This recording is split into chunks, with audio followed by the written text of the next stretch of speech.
For many years, Alcatraz Federal Penitentiary was considered the most impregnable prison in the world. Many prisoners tried to escape but were surrounded by rocks and icy water. However, in 1960s, 3 convicts made a daring attempt to break out of the infamous prison, which has already been nicknamed the Rock. And they did it. This case remained unsolved for many decades until recently. Today we will tell you about those who were able to escape from Alcatraz prison. The Alcatraz Federal Penitentiary was built in 1860 as a military fortress, but then became the worst prison in the United States. This is a real fortress located on a rocky island in the San Francisco Bay.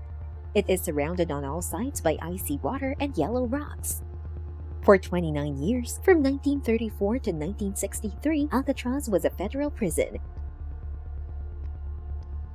If prisoners tried to escape, they were either arrested or killed.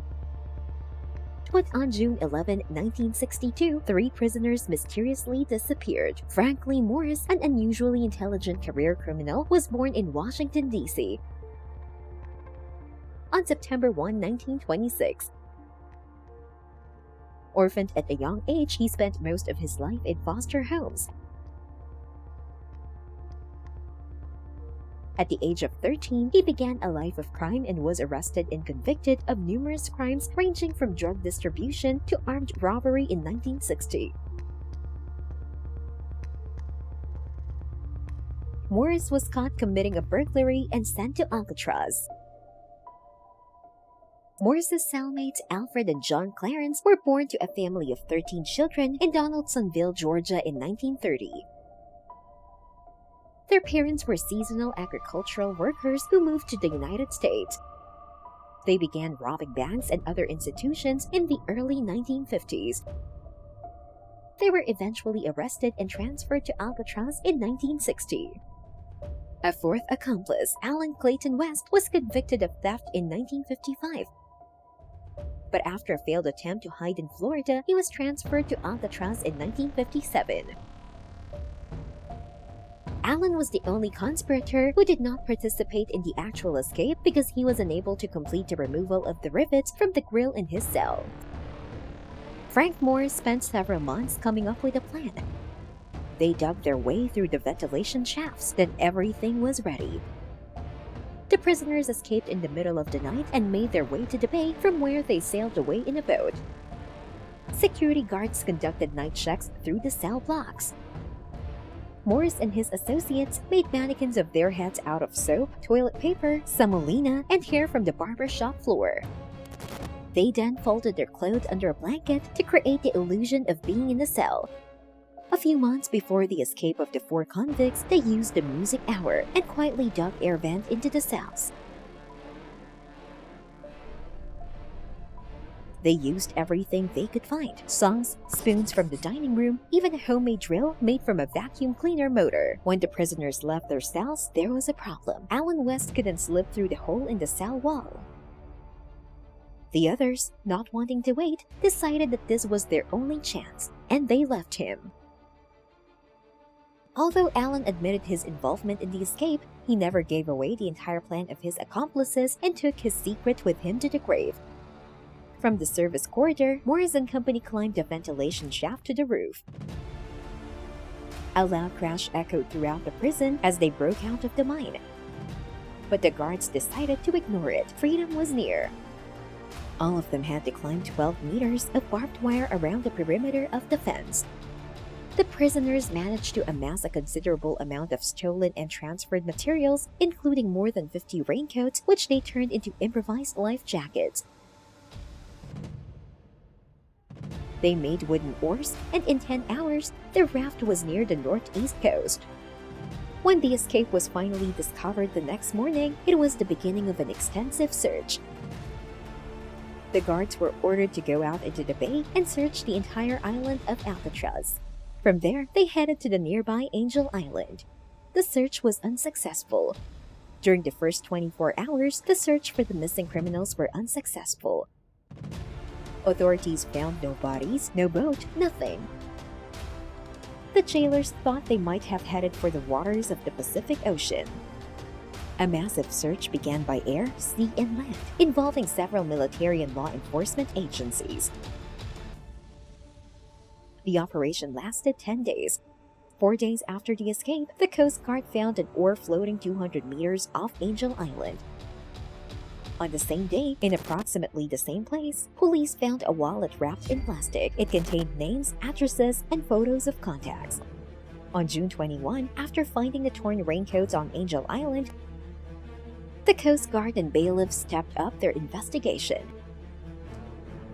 The next day, a prison boat found a deflated life jacket made of the same material, 50 meters from Alcatraz Island. However, a few months after the investigation, new evidence emerged. A Norwegian ship that was sailing in the bay noticed a body floating 20 miles from the Golden Gate Bridge. Although they saw him on the day of the escape, they didn't think about it at first. Description coincided with the appearance of Frank Morris. The day after the escape, a man calling himself John Anglin called a San Francisco law firm and said, "I'm John Anglin. Do you know who I am? No? Read the newspaper." And then the man hung up. Soon, one of the prison inmates received a postcard that said, "Let's go fishing." This meant that the escape was successful. It is believed that Morris and the Anglin brothers had an accomplice at large. Ellsworth Bumpy Johnson, the king of New York's underworld, organized a boat to pick up the fugitives from Angel Island. In 1993, a former Alcatraz inmate named Thomas Kent told a television program that he had helped plan the escape.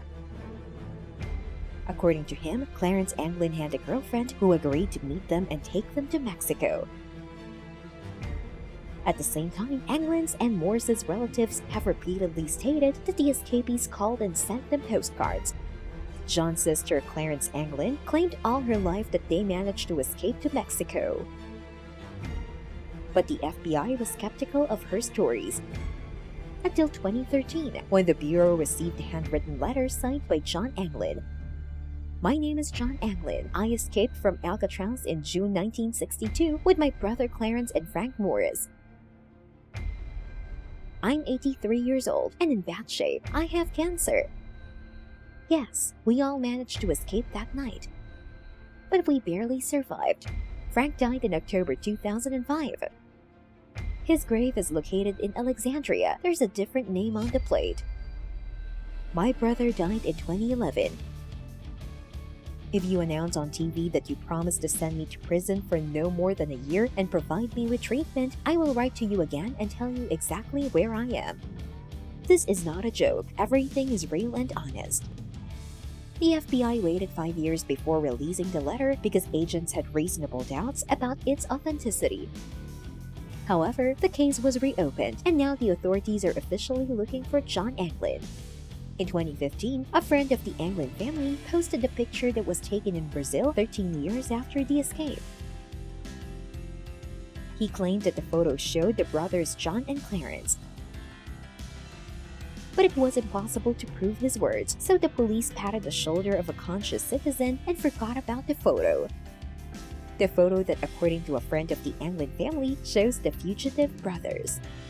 Until the company Rothko and face recognition specialists took up the study of the photo.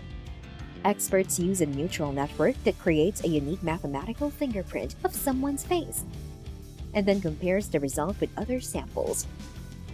As a result, artificial intelligence, having considered the photo from Brazil and compared it with other pictures of the brothers, showed that the probability that the photo showed the same people is 99.7%.